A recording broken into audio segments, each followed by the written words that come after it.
du net, c'est avec Fatimata Bintouba tout de suite. Toc Toc Sénégal.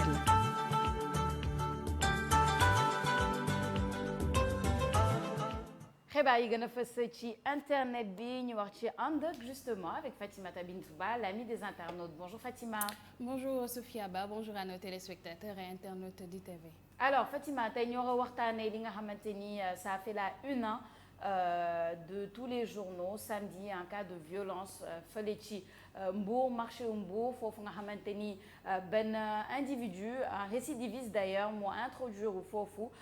daal di am une arme li nga xamante ni daf ko utiliser il n'a pas hésité à s'en saisir daal di rey ñaari nit et ça fait également plusieurs blessés. Sophia Ba ni nga ko waxee daanaka noonu la foofu la ca Mbuur xew-xew bi nga xamante ni ñëpp partagé nañ ko ci réseau yi ñu waxtaanee ko week-end bi yëpp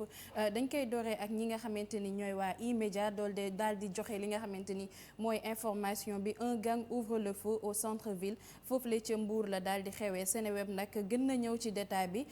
jël ñëwaat ci nombre de victimes yi parce que ñu ngi doon wax 3 ñoo xamante ni ñoo daal di ñàkk seen bakken waaye bu ñu sukkandikoo ci Seneweb ba ñoom nee nañ ñaar ñi nga xamante ni ñoo ñàkk ci seen bakken kenn ki nga xamante ni mooy gérant bi am na keneen koo xamante ni da doon ñëw di wàllu ci gérant bi moom itamit mu daal di ci faatu am nañ seen i tour seen identité am itam ki nga xamante ni mooy identité tireur bi dañuy ñëw ci li nga xamante ni mooy publication Mr Bagdad bi mu daal di ci def nee na li nga xamante ni tir d'arme foofu la ca marché bu Mbour le criminel est arrêté par la police ñu ne il voulait agresser un gérant de multiservice et finalement li nga xamante ni mu daal di tirer ci lépp loo xamante ni daal di dem bouger ba mu gisee ne am na ñoo xamante ni yëg nañ li mu bëgg a def moom nag ci la daal di commencé génnee fetel daal di tirer ba mu tirer am ñu si jëlee ay gaañu am ñoo xamante tamit daal di nañ si ñàkk seen bakken Momar Assane nee na li nga xamante ni premier élément de l'enquête foofu li xew ci daal di ci li xew ci Mbour ñu ne le présumé meurtrier moom confesse aux policiers moom li mu daal di xam ne ñi nga xamante ni ñooy takk der yi nee na dafa jënd arme bi loo xamante ni mu ngi toll ci 150 000 francs Sophia la ko jëndee foofu la ca Touba mu ne leen moo waral mu def lu ni mel dafa am ay problème mu xaalis j'ai des problèmes financiers et li nga xamante ni ki nga xamante ni mooy soxnam dafa nekk en état de grossesse moom xam le ne loolu moo waral mu daal di def lu ni mel kii di Lamine Barro moom ma ñëw na ci li nga xamante ni mooy communiqué procureur bi parce que gannaaw loolu procureur bi tamit yéeg nañ ci wax nañ ci génne nañ benn communiqué boo xamante ni mën nañ ci sukkandikoo présence élément de l'enquête mën nañoo wax nee nañ ñoom am na li ñu identifié ñi nga xamante ni mooy turu tireur bi nee nañ il s'appelle Ali Kouyaté il est né le 2 février 1985 à Zérekoro ñu ne en République de Guinée maanaam jamono ji jàpp nañ ni ki nga xamante ni moo daal di def ñaawteef bi wala présumé moom nationalité guinéenne la am Sophia Ba et loolu moo xewoon na Mbour ci week-end bi la. C'est très inquiétant li xew ci Mbour pour plusieurs raisons parce que bon voilà 2 personnes ont été abattues moom mu ngi joxe ay voilà bon des excuses yi nga xamante ni ce sont pas des excuses naan ouais problème financier et tout et pourtant après suñu demee ba ci biir passe les investigations montrent que c'est un récidiviste que c'est quelqu'un ki nga xamante ni il est connu dans tout ce qui est braquage voilà il a même fait du temps derrière les barreaux mosoon nañ ko jàpp et cetera donc voilà benn excuse daal mënuñu ko jël à part qu'il faut qu'on fasse beaucoup plus attention la violence est vraiment en train de monter dans ce pays ou c'est parce qu'on a plus accès à l'information je ne sais pas mais li ma xam mooy lii bi muy xewee le samedi je me rappelle tout le monde était choqué on se dit que quelqu'un comme ça en pleine journée yore benn arme dugg ci grande surface rey ñaari nit ça fait peur c'est inquiétant pour le pays parce que ce ne sont pas des choses communes fii ci Sénégal c'est pas des choses qu'on entend tous les jours en tout cas. Oui, dans un pays pauvre et endetté comme un problème financier. Donc je pense que c'est une mauvaise excuse. C'est l'excuse un peu ñu jàpp devant les forces de l'ordre sama jabar dafa ëmb ça n'a rien à voir avec la grossesse c'est un événement heureux hein c'est ñëpp am problème financier donc là c'est une fausse excuse bon gis nañ ni c'est un récidiviste def na plusieurs cambriolages hein ça montre un peu le défi de la réinsertion des prisonniers dans le secteur social parce que dañ naan mag maison d'arrêt et de correction je pense que ni les maisons d'arrêt waruñoo nekk des fabriques de bandits il y avait un reportage la semaine passée de l'Observateur sur comment les gangs se forment dans les prisons les gangs ñi nga xam ne ñooy yëngatu ci banditisme leneen loo xam ne si war nañ kaa xoolaat bu baax mooy ce sont des zones. xam nga Mbour c'est un département qui a valeur de région en fait. Mbour c'est un département c'est comme une région, que ça soit l'expansion démographique dafa bëri genre zone yooyu c'est la même chose que Touba, c'est la même chose que Kër Massar, c'est la même chose que Mbour. dafa am importance ñu renforcer foofu noonu la sécurité parce que l'expansion démographique ak li nga xam ne mooy la régulation de l'État, expansion démographique moo ko ëpp doole. li muy peuplé woo noonu nit ñi di ñëw di dëkk forcément day indi li nga xam ni mooy insécurité. Dans des zones comme ça où il y a plus de personnes lu tax insécurité di fa bëri mooy d'abord lu naan anonymat. xam nga c'est difficile par exemple dans une région où tout le monde connaît tout le monde que genre yi di fa am parce que koy rey tamit dina la xàmmee te mu nuyu la. Mais dans des zones comme Dakar, dans des zones comme Mbour, dans des zones comme Kër Massar, dans des zones maintenant comme Touba nga xam ni bëri na li nga xam ne mooy insécurité, le système d'anonymat maanaam nit day ñëw rek xamuñu fu mu jógee, c'est-à-dire que il peut connaître son parfait, retourner là d'où il vient sans pourtant qu'on le connaisse. Nous n'allons pas insister sur la nationalité à l'unicité, c'est pas l'enjeu, mais renforcer insécurité parce que temps yi Sénégal fetal lu muy génn di rey bëri na.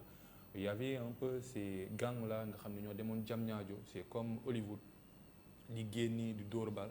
te prochainement le Sénégal day exploiter li nga xam ne mooy hors pétrole. Dans des pays où les ressources naturelles dañ faa génn forcément di attirer tout le monde, que ce soit les investisseurs, les voleurs, les tueurs, etc. parce que dañ naan la capitale wala le Sénégal mine d'or la, mine de richesse la. Donc le défi sécuritaire est important dans un contexte bi nga xam ni Amadou Ba fait sa déclaration de politique générale. On l'attend sur la sécurité des personnes parce qu'au-delà des 2 personnes qu'il a tuées ci marché bi am na ñoo xam si dañoo blessé 4 personnes.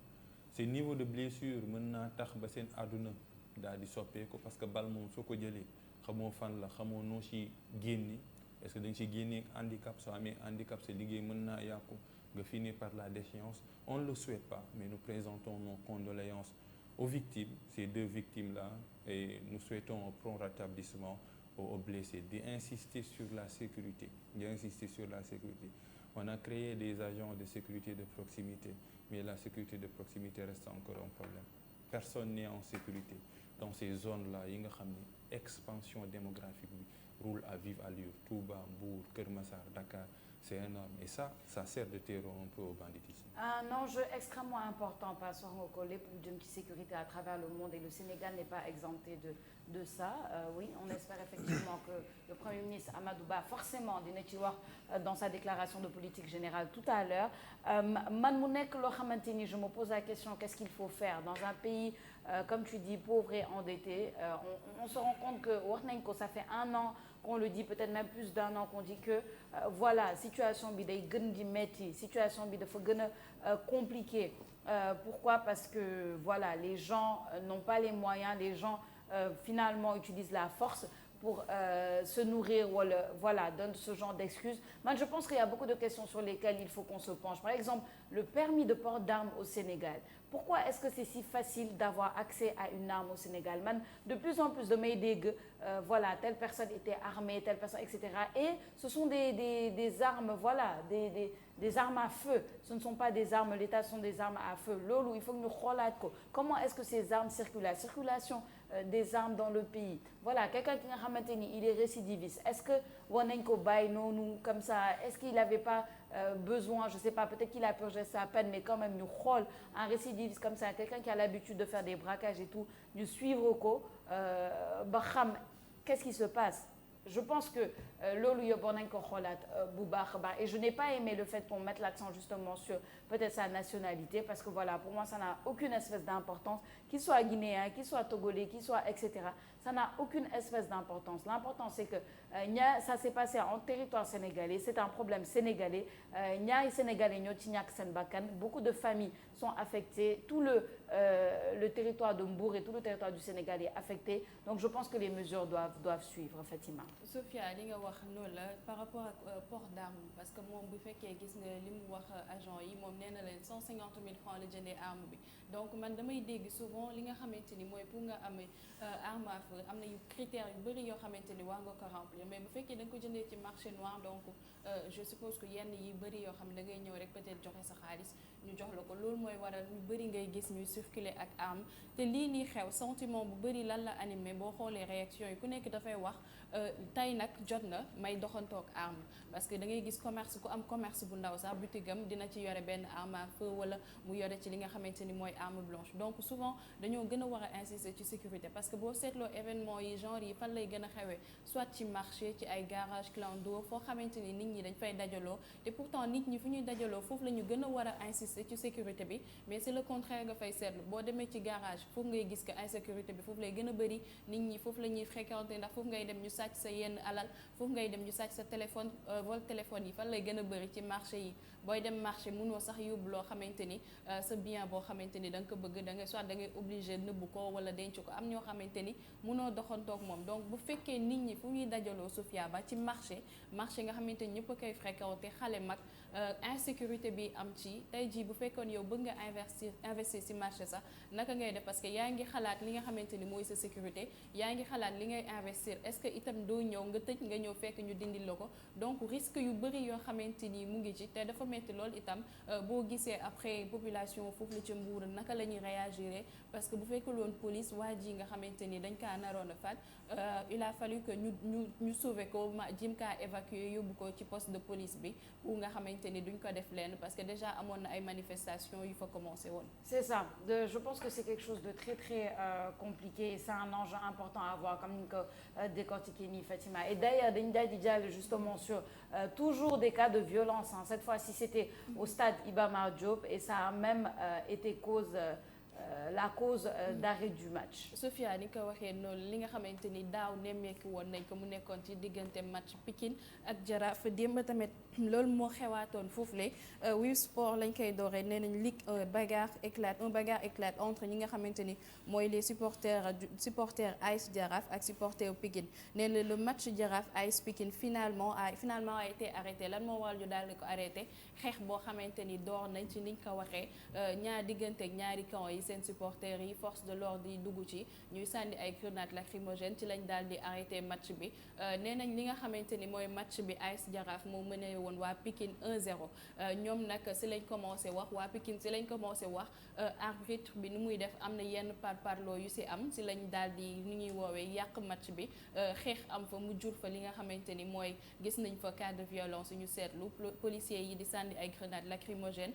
xeex ba commencé Sofia Ba réaction yi ci loolu bëri na parce que comme ce n'est pas une première donc réaction yi dafa bëri kii di Yannick Diatta nee na violence au stade Iba Mar Diop entre les supporters du Jaraaf et ceux des visiteurs de l'AS Pikine mu ne c'est la énième bagarre qui éclate lors d'un match de Jaraaf à la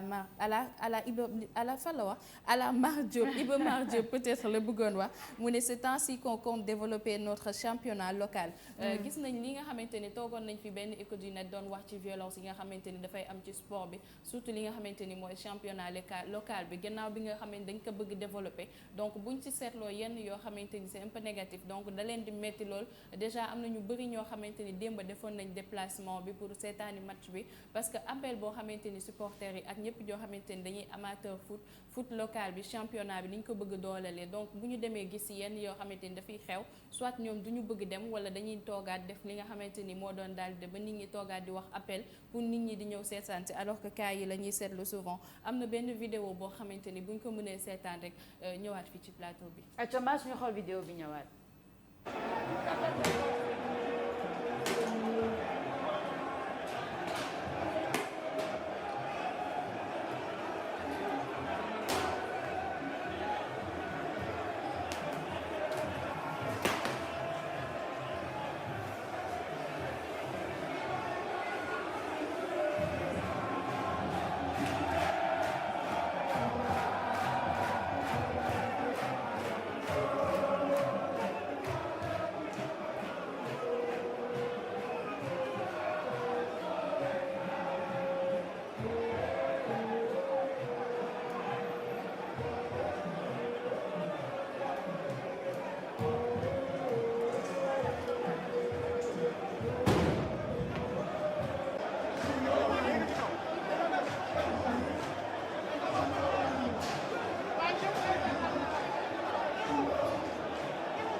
Sophia benn aperçu ci li nga xamante ni moo xewoon démb la foofu la ca stade Iba Mar Diop ba ñu daal di arrêté li nga xamante ni mooy match bi doon dox ci diggante ak AS Pikine ak AS Jaraaf ki nga xamante ni mu ngi wuyoo ci tuuru Khadim moom nekk na loo xamante ni daal dina koy ñaawlu bu baax nee na le même comportement des forces du désordre forces de l'ordre di lay waxal mu ne qui avait causé le drame à Demba Diop mu ne foule plus lacrymogène égal li nga xamante ni mooy bousculade risque de mort parce que gis nañ ne li xewoon Demba Diop Sophia Ba li nga xamante ni moo fa daal di am ba ñu bëri daal di si ñàkk seen bakken loolu nag la ñuy bañ mu daal di reproduire Khadim moom loolu la ñaawlu démb bu baax a baax Sophia Ba. Encore et toujours de la violence, hein. Encore et toujours de la violence. C'est dans le même registre. Je ne sais pas quand est-ce que dinañ comprendre ni la violence ne résout rien. C'est pas parce qu'il y a une perte match wala tu n'aimes pas comment le match est en train de se dérouler que nga war justement utiliser la violence pour tas match bi. C'est que c'est dit mu ngi koy wax à chaque fois. Le football local a besoin d'aide. Le football local a besoin d'investissement, d'infrastructure. Le football local a besoin qu'on le prenne sérieusement. Mais kan moo mën a jël le football local sérieusement bu fekkente ni lii day am à chaque fois ci voilà ci stade yi et bien entendu ça va avec la dégradation des stades, ça va avec la dégradation des infrastructures, ça va avec une mauvaise image, une mauvaise publicité yi nga xamante ni ça ne permet pas justement d'attirer les investissements, d'attirer le sérieux, d'attirer le développement même de notre football local. Donc finalement on peut pas vouloir une chose et son contraire. C'est très compliqué Papa Moussa. Oui, li ñu wane nii rek ni nawetaan ak championnat professionnel presque benn la. Il y a qu'un seul pas. Parce que li xew ci nawetaan yi mooy xew ci championnat professionnel yi. Ça montre également que le travail à la base au Sénégal, le football à la base defuñu ko. Conséquence mi ngi nii élimination. Il y a le Maroc qui est en demi-finale qui travaille un peu sur la base. Le championnat marocain, le championnat égyptien, le championnat tunisien sont des championnats yoo xam ne ci championnat de haut niveau la. moo tax dañuy participer dans des compétitions yoo xam ne ci Champions League. Nos clubs là pour ñu passer rek préliminaire li nga xam ne mooy tour africain bi c'est tout un problème. lii rek koy wane c'est-à-dire que ce sont des championnats professionnels dits professionnels qui sont nawetanisés. C'est sûr que ni la base un peu de ces violences forcément affaire mystique la. ay xonjam ak ay toj nen ak ay xëpp dara et cetera parce que yaakaar nañu suñ ko deful duñ gagné. C'est de l'irrationnel même ci équipe nationale bi à la veille du li nga xam ne mooy ay Sénégal Angleterre Sénégal Équateur ñan lañ jox la parole à des charlatans à des menteurs ñuy wax ni lii mooy score bi et cetera on demande à des charlatans ci loo xam ne ci football bi c'est un peu la représentation sociale bi nga xam ne mooy sénégalais ci lañ nekk mooy croire toujours ci irrationnel pour nekk ci dara damay génn saraxe ñetti soow pour ñu jël ma non il faut baser ça sur le mérite. Nos championnats lii la on est champion d'Afrique et nos championnats sont comme ça. Il y a un fossé énorme entre le football local et le football international. Quand on parle un peu de l'équipe nationale du Sénégal, c'est rose quoi, mais les épines sont là. C'est l'arbre qui cache la forêt. Comment on peut avoir un championnat de qualité su fekkee ni championnat yi comme nawetaan yi nga xam ni moo fay xew. Jaraaf ak Pikine ce sont des clubs premier rang maanaam ci kaw lañ nekk ñoo xam si mën nañoo représenter le Sénégal. Mais voilà, c'est comme ça, c'est toujours l'irrationnel, le mystique, les charlatans. On est dans une société de l'irrationnel. Xam nga Serigne Mor Mbaye moo doon wax le nëpp national. Moi, je pense que ni war na démarrer parce que yàgg nañu koy wax parce qu'on est comme ça quoi. En tout cas, quand l'irrationnel te pousse vers cet extrême-là, je pense qu'il faut se poser des questions. Ça veut dire que yow irrationnel bi ni nga koy parce qu'on peut pas demander aux gens de laisser l'irrationnel de côté. On est dans une société où voilà, il y a beaucoup d'éléments spirituels et les gens y croient. Mais bu fekkente ni yow sa spiritualité fii la lay indi, je pense qu'il faut revoir un peu le fait de voir. La spiritualité, c'est une bonne chose parce Exactement. Que la spiritualité, c'est ce qui te tend vers Dieu au fait. Le mystique, c'est ce qui te tend vers Satan. C'est extrêmement dommage. Aminata Sow Fall la grève des bateaux bu mendiants yi toog ni dañuy grève ministres yi ñoo génn ne mendiants yi génn leen ñu sarax leen. Donc il y a de l'irrationnel, c'est du mysticisme. Le mysticisme n'a rien à voir avec la spiritualité. La spiritualité lu baax la parce que day tax ba nga jàkkaar mais lii nii xërëm quoi. C'est pour ça qu'il faut faire voix au chapitre. Et pour la presse, je suis désolé. C'est pour ça qu'il faut faire la différence, en tout cas, entre des pratiques qui emmènent le chaos, comme on l'a vu là, et d'autres choses parce que souvent les gens font l'amalgame. C'est pour ça que j'insiste sur il faut ñu mën a def différence bi et tant que notre championnat national ne pourra pas être un championnat de qualité, je ne vois pas où est-ce qu'on peut aller tout simplement même internationalement. yaa ngi jël l'exemple du Maroc ñu bëri ñu ngi naan voilà c'est pas pour rien que le Maroc est en demi-finale de la Coupe du Monde en ce moment. Le Maroc travaille sur son championnat national. Le Maroc a un championnat national bu jaar yoon tout simplement mais nous on pense que parce qu'on a des talents de niveau international voilà on doit tout reposer sur eux. Non, il faut que ñu xoolaat suñu taxawaay bu baax a baax. Ça pour moi c'est honteux, c'est tout simplement honteux. Deux grandes équipes nationales comme ça leur match se termine comme ça, c'est honteux. On devrait vraiment avoir honte de ces images là pour moi Fatima. te da ngay xool image bu muy refléter maanaam li nga xamante ni moo ngi koy wal te pourtant ci championnat bi maanaam ci joueurs yi ay Jaraaf ay ñi nga xamante ni Casa Sport Pikine ñooñu lan moo tax duñu jël si ñoom Sofia Ba ñu convoqué leen équipe nationale. Gis nga bii passé kan bi ni ki ñu yóbbu instant bi convoqué wuñ ko donc lu bëri loo xamante ni ñun dañuy toog di ko fustiger alors que après ça suit pas. Boo xoolee démb violence bi am ñun est-ce que dinañ toog suñu équipe nationale di wax lii moo fa am coupe du monde bi instant bi coupe du monde mu ngi am est-ce que yaa ngi fay dégg yenn yi doo ko fa dégg alors que nekk na compétition bi gën a rëy. Donc championnat local loolu nga xamante ni day dox yow arbitre mooy maître du jeu. Démb gis nga ci match coupe du monde am na yoo xamante ni soit supporter sénégalais bi du d'accord ak arbitre lu muy def mais est-ce que dina dugg ci biir terrain bi di yàq. Donc loolu ci sanction yi la war a ñëw parce que bu fekkee FIFA day sanctionner muy teg ay sanctions yoo xam ne dafa sévère fii nga xamante ne suñu fédération bi ñu yor fédération foot locale bi wala ñi nga xamante ni ñoo koy jiite sanction yi day nekk lu oyof parce que boo fekkee da nga sanctionner équipe bi supporters yi après di def lu leen neex te pourtant avant match bi nee nañ am na yoo xamante ni jéem nañ ko def c'est-à-dire ñu boole ñi nga xamante ni ñaari équipe yi parce que dañuy seetlu souvent ñoom ñaar seeni match day nekk lu metti lool pour ñu xool naka la ñuy waxtaanee violence yi du fa am mais gis nga ni ba terewul sax le truc là c'est passé maanaam mbir mi violence bi am na ci biir stade bi. te après ay pénalité soit ñu sanctionné leen loo xamante ni dañ leen di laaj xaalis wala ñu aj leen et après ñu joué waat donc day nekk sanction yoo xamante ni dina metti ci joueurs yi parce que bu fekkee joueur toog na war a joué wul loolu dina metti ci moom mais supporter bi du ci yëg dara lan moo waral du ñu sanctionné ñi nga xamante ni mooy supporter yi bu fekkee yow équipe di nga xam exactement ñii ñoo lay topp sa supporter yi nga sanctionné nga ne soit dama lay interdire stade bi wala nga xamante ni doo match bi buy amati yow doo dem donc sanction yooyu ñooy gën a nekk yoo xamante ni ñooy am solo parce que bu fekkee da nga sanctionné équipe bi mooy jël pénalité bi alors que supporter bi ci boppam moo am tort boobu Sofia. En tout cas c'est compliqué sa analyse moom jaar na yoon Fatima parce que voilà tu te poses finalement la question qu'est-ce qu'on veut au final, qu'est-ce qu'on veut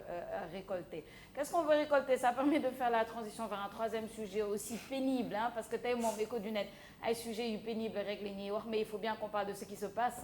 ce qui se passe dans le pays. Qu'est-ce que veulent ces lycéens yi nga xamante ni dañoo def ay vidéos d'un lycée de la place def ay vidéos qui sont devenues maintenant virales et des vidéos assez compromettantes. D'après Seneweb Sofia Ba lañ koy dooree ñoom ñi nga xamante ne ñoo daal di joxe information boobu des élèves du collège Sacré-Cœur au cœur d'une histoire d'une sextape maanaam ab vidéo boo xamante ni dañ leen ci gis ci yenn position yoo xamante ni rafetul déjà dañoo obligé woon sax flouter li nga xamante ni mooy image yi pour ñu bañ a génnee li nga xamante ni mooy image d'illustration bi Sofia mu nekk loo xamante ni démb waxtaane nañ ko bu baax ci réseau yi gannaaw loolu amoon na beneen xew-xew moo xamante ni daal dina am c'est-à-dire benn événement bu amoon King Fat am ñu gis ñoo xamante ni ñëwoon nañ participer ci événement bi ñuy dem di comparer parce que boo gisee vidéo bañ ko liggéey da ngay gis ci réseau yi ñu bëri dañuy wax ñu yónnee leen vidéo yi maanaam vidéo xale yi pour ñu xool alors que ñoo nekk di wax di naan vidéo ñu jigéen ñu mag ñu gis suñu juumul ay brésilienne nekkoon foofu la ci King Fat di ko ñaawlu di ko métitlu donc comparaison bi dafa dem ci entre le fait que ay mag di demander ay vidéo xale pour seetaan te ñoom ñoo toog di critiquer ay mag yoo xamante ni dañoo daal di def ay position pas position mais dañoo daal di solo loo xamante ni seen cër wala seen yaram yëpp moo ngi ci biti dañ koy dooree ak ki nga xamante ni mooy Abbé Aladji nee na Cheikh en réalité Abbé Aladji Cheikh nee na en réalité nous avons un peuple très pervers mu ne si on se réfère au tweet maanaam c'est le tweet qui parle du scandale benn tweet boo xamante ni moo ko door foofu la ci Twitter du collège Sacré-Cœur mu ne au lieu de s'indigner il cherche à visualiser li nga xamante ni mooy la vidéo maanaam boo gisee ko ba mu tweetee si tweet bi commentaire yëpp da ngay gis ku nekk di naan dem vidéo bi yóndee ma vidéo bi naka laay def ba jot vidéo bi ba waaju bi mucc bi après dafa dem di laajte naka la ñuy def pour fermer DM yi tellement que dafa jot ay mag yoo xamante ni message nañ ko pour gis ay vidéo xale yoo xamante ni ñu ngi ci ay position yu doy waar alors que de l'autre côté même nit ñooñu Sophia Ba ñoom ñoo nekk ci réseau yi di wax li nga xamante ni mooy li xewoon foofu la ca King Fahd Palace du yoon. Ouais non du yoon moom du yoon mais écoute quand sans que passe la nga doon wax ndëpp national je pense que c'est c'est ça exactement moo ko doon wax je pense qu'on a vraiment besoin de ça moi je sais même plus quoi dire parce que voilà c'est compliqué un adulte ci man magum jëm mën na assumer lu muy def voilà bu fekkente ni yow décidé nga voilà tu portes des tenues provocantes di filmer di def d'accord magum jëm mais des enfants des adolescents pour moi ils doivent être protégés pour moi on doit leur montrer le chemin dañ leen war a guider dañ leen war a wan nii ak nii la c'est comme ça qu'on se comporte en société c'est comme ça mais bu fekkente ni y a pas ça ils sont perdus ils font des choses nga xamante ni pour ñoom je sais pas ndax baax la xam nga lu ñuy ut je sais pas c'est quoi le but mais pour moi ces enfants-là doivent être recadrés de toute urgence parce que c'est eux qui font la société de demain am na ku ma doon wax je ne sais pas ndax le Sénégal est devenu comme ça ou c'est parce que ça a toujours été comme ça et qu'on n'avait pas forcément accès à tout ça parce qu'il n'y avait pas les réseaux sociaux parce que il n'y avait pas les téléphones qui se soulèvent à chaque instant etc. et pourtant je ne sais pas ma question boobu mënuma si répondre mais xam naa ni tey il faut vraiment des mesures d'accompagnement il faut vraiment déjà éducation digitale loolu ñu ngi koy wax depuis longtemps c'est très important éducation de l'internet parce que internet dafa nekk benn révolution nga xamante ni dafa ñëw rek y a pas d'accompagnement surtout les plus jeunes nga xamante ni les générations nga xamante ni ils sont nés dans ça ils sont nés avec une tablette à la main tout simplement fi mu ne nii les jeunes c'est ça ils naissent avec ça ils naissent avec TikTok ils naissent avec les réseaux sociaux bon voilà ils font un peu tout et n'importe quoi avec mesures d'accompagnement dans l'éducation mesures d'accompagnement dans voilà que les parents représentent benn autorité bi nga xamante ni yow doo soo xalaatee sa yaay wala sa pap doo sañ def yenn yi en fait parce que nous c'était ça en fait même bu fekkee ni des fois tu as envie de faire ça da ngay xalaat sa yaay wala xalaat sa pap doo ko sañ a def pourquoi parce qu'il y avait cette autorité parentale là qui t'empêchait de faire certaines choses il y avait aussi voilà l'accompagnement de la société nga xamante ni yow soo defee lii tey voilà les répercussions sociales sont là mais tey jii je ne comprends pas comment ces enfants-là parce que man ci xale yi lay gën a focus parce que jàpp naa ni comme je l'ai dit magum jëm la mais ces enfants-là il faut les récupérer il faut les recadrer et il y a beaucoup de travail à faire Papa Limsa. Oui comme tu l'as dit c'est difficile nga analyser li nga xam ni mooy ay vidéos sextape des élèves li nga xam ni ay élèves école Sacré-Cœur lañ. Le Sénégal on n'a rien importé mais on a du mal à s'adapter on n'a rien importé maanaam lu bon am na fi vice comme vertu importé wuñ dara mais on a du mal à s'adapter surtout si li nga xam ni mooy le nouvel espace public mu nekk les réseaux sociaux au Sénégal mën ngaa def réseaux sociaux def égal nudité spirituelle ak nudité physique pour ne pas faire de la répétition nudité spirituelle sur les réseaux sociaux gis nañ buñ kii defee lan la ñuy wax yónnee ma vidéo bi duñu wax ni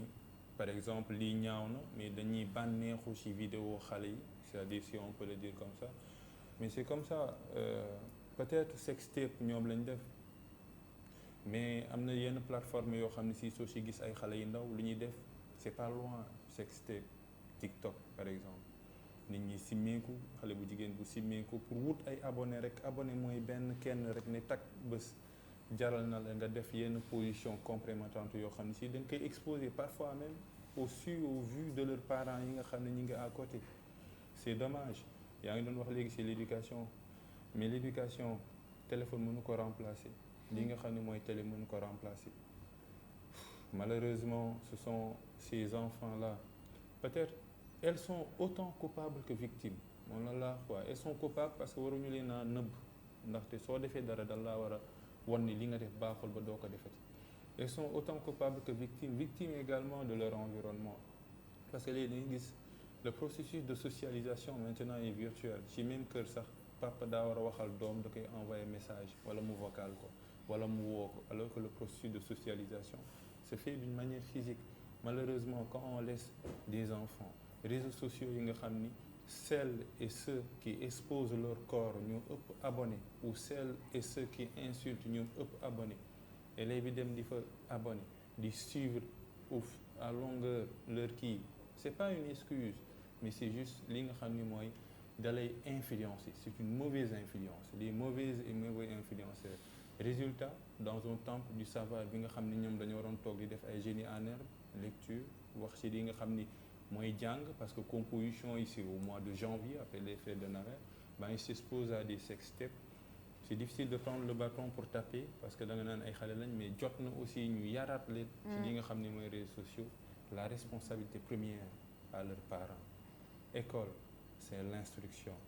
La famille, c'est l'éducation. Il faut que mu am un trait d'union entre la famille et l'école, entre l'éducation et l'instruction. Un professeur qui a 50 élèves, c'est difficile pour lui d'éduquer ses élèves et de les instruire. La famille doit jouer son rôle parce que c'est la première cellule de base de socialisation. L'école également doit jouer son rôle. École, dina yar de mais famille moo war a yar. Jur doom du rek jox ko portable, tablette, iPhone 13, def nii, c'est tout le matériel qui fonde le bonheur. C'est d'abord l'éducation et l'éducation foog mu saf pour mu neex forcément. Et malheureusement, dans ce contexte, on ne sait pas fu ñu jëm, c'est impossible. Et oui, parce qu'il y a une différence entre instruction et éducation, une différence fondamentale. Et juste pour souligner un fait que peut-être les gens ignorent, c'est que la diffusion d'images obscènes de mineurs, elle est illégale. Elle est illégale dans beaucoup de pays. Xawma Sénégal lan mooy peine bi, mais c'est illégal. C'est-à-dire que tu n'as pas le droit de visionner ou de diffuser.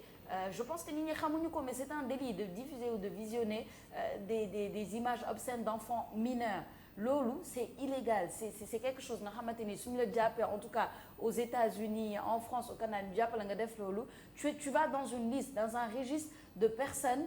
comme on appelle ça les sex offenders, de personnes à danger, à risque. Et loolu il faut que nit ñi xam ko, tu n'as pas le droit de dire jox ma vidéo xale yi etc. Ça ne se fait pas. Bu fekkente ni yow ta morale ne te permet pas de te stopper, la loi normalement te stoppe par rapport à ça effectivement. C'est eux-mêmes qui véhiculent ça, hein, les enfants, ils mettent ces vidéos. Mais pour les adultes même qui le demandent ou qui le regardent, ils n'ont pas le droit de le faire. Et les enfants eux-mêmes n'ont pas le droit. C'est un crime. Un enfant mineur, des images obscènes d'un enfant mineur sur les réseaux sociaux, c'est un crime. Il faut que les gens le sachent, tout simplement, en matière de cybersécurité. Sophia, exactement, je pense que li ngay wax sax même xewul foofu la ca États-Unis fii Sénégal itam am nañ loi boo xamante ni boo ko defee dinañ la teg ay daan peut-être li nga xamante ni ñun des fois dañ koy xam mais dañuy def exprès parce que surtout booy fekkee yow da ngay assumer ouvertement ci réseaux sociaux ngay naan envoyé pour ma xool vidéo bi donc nekk na loo xamante ni soit yow doo réfléchir wala doo xalaat li ngay def nii ñëpp a ngi koy gis li ngay wax ni surtout réseaux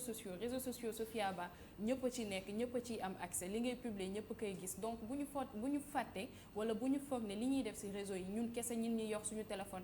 ñoo koy xam nit bu la bëggee surveiller nit bu la bëggee espionner da koy def donc li nga wax ni sànq par rapport ak éducation digitale éducation numérique bi dafa nekk lu am solo parce que boo duggee ci kër Sophia Ba xale pour ñu isoler ko dañ koy jox téléphone wala tablette pour mu mën a toog tranquille bàyyi ki nga xamante ni mooy mag bi mu nekk à l'aise li nga xamante ni ñun souvent dañuy jàpp ni privilège wala luxe la alors que loolu parent bu ko def yaa ngi lor sa doom soit déjà écran bi rek le fait que xale bi mu teel a tàmm